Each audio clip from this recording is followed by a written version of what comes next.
Halo, selamat sore sahabat Kampung Studio. Apa kabarnya nih? Mudah-mudahan kalian sehat semua.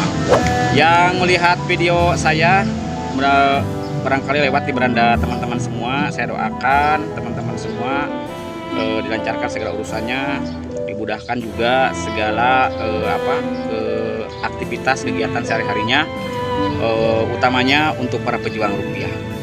Sedikit cerita. Kok tiap hari nguprek terus atau di kebun terus enggak ya, saya juga punya aktivitas lain. Cuman saya lebih memprioritaskan sebetulnya program pertanian, karena pada saat ini juga ada baik dari program pemerintah, juga saya secara pribadi banyak para petani yang sudah gugur, para orang tua kita juga sudah tiada, termasuk ayah saya. Dan sebelum saya jadi banting setir jadi petani, dulu saya sempat bekerja di salah satu instansi pemerintahan, singkatnya kecamatan lah. Posisi saya sebagai humas yang memegang media, kemudian berhubungan dengan masyarakat, baik itu langsung maupun tidak langsung. Nah, kenapa saya berhenti di situ, bukan dipecat ya? Singkatnya pada waktu itu ada program P3K. Saya ikutlah P3K secara administrasi. Alhamdulillah saya lolos administrasi dan ikut ujian. Karena dilihat dari SK ada yang lebih tua, makanya saya masuk di gelombang berapa ya, paruh waktu lah kemarin. Singkatnya pas waktu itu adalah pelantikan paruh waktu. Tiba-tiba ada salah seorang karyawan yang tempo dulu atau 2 tahun ke belakang dia sudah tidak bekerja di situ karena dikeluarkan oleh pimpinan. Alasannya jarang masuk dan lain sebagainya. Saya tidak pengen tahu urusan orang lah. Nah, dia merasa bahwa posisi dia digeser oleh saya. Padahal saya nggak ngerasa gitu. Saya kerja di situ juga berdasarkan rekomendasi pimpinan. Karena saya masuk di sana juga tidak instan. Saya masuk di sana hasil daripada perjuangan saya sebagai waktu itu sebagai tim sukses salah satu pasangan calon DPR RI, anaknya Bupati Cianjur, dan mohon maaf saya tidak bisa menyebutkannya. Akhirnya saya masuklah di sana dan posisi saya sangat nyaman. Saya sebagai baper jakat, salah satu orang yang bisa menjembatani senior untuk jadi pejabat. Jadi harus melalui saya, itu berdasar settingan dari pusat, meskipun saya nggak mau gitu. Nah, singkatnya saya nggak bisa masuk paruh waktu lah karena Pak Camat tidak mau menandatangani SPTJM. Saya tidak menyalahkan pimpinan karena takutnya di suatu waktu ada tuntutan, karena dia ngancam mau bawa pengacara bahwa saya itu kurang dari 2 tahun SK-nya. Memang betul saya kurang dari 2 tahun 2 bulan, saya kurang SK-nya itu 2 bulan. Padahal banyak lah orang-orang yang memang kurang dari, malah ada yang seminggu kerja udah bisa ikut P3K, dan itu administratif lah.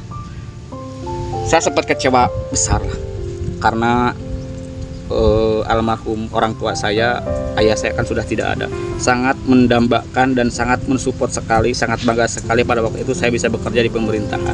Setidaknya saya bisa menjadi pelindung atau sumber kekuatan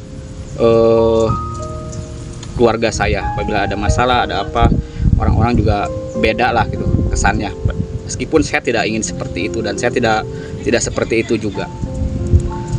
Awalnya saya kecewanya begini. Satu, perjuangan saya kerja di sana juga tidak instan. Yang kedua, saya bingung bicara dengan orang tua harus seperti apa. Karena masalah administrasi orang tua kan pasti nggak paham. Pas itu orang tua saya jatuh sakit, kemudian meninggal dunia. Akhirnya saya bicara jujur lah sama saudara saya pelan-pelan. Awalnya mereka kaget, nyangkanya saya dipecat gitu, karena nggak paham administrasi seperti itu. Cuman alhamdulillah lama-kelamaan mereka juga paham setelah saya sampaikan. Namun sampai saat ini saya belum bekerja lagi di instansi, meskipun pada waktu itu saya bisa melamar lagi gitu sebagai unsur adalah tapi tidak masuk database, tapi bisa kerja di instansi, nunggu kebijakan pemerintah selanjutnya. Dan alhasil saya tidak lolos, saya tidak masuk. Saya kecewa berat. Orang tua saya nangis. Kamu mau kerja apa? Punya anak, punya istri. Saya nanya-nanya ke teman-teman, banyak di sini kan di kampung tuh kalau nggak ke kota para pemudanya tuh bertani lah. Ada yang nanam melon, padi, kayu dan lain sebagainya. Akhirnya saya memanfaatkan pekarangan di belakang rumah saya ini.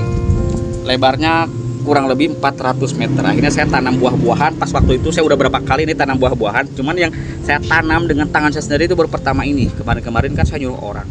Ternyata subhanallah, menanam buah atau pohon dengan hasil tangan kita sendiri kemudian tumbuh itu nikmatnya nilai kebanggaannya itu luar biasa gitu.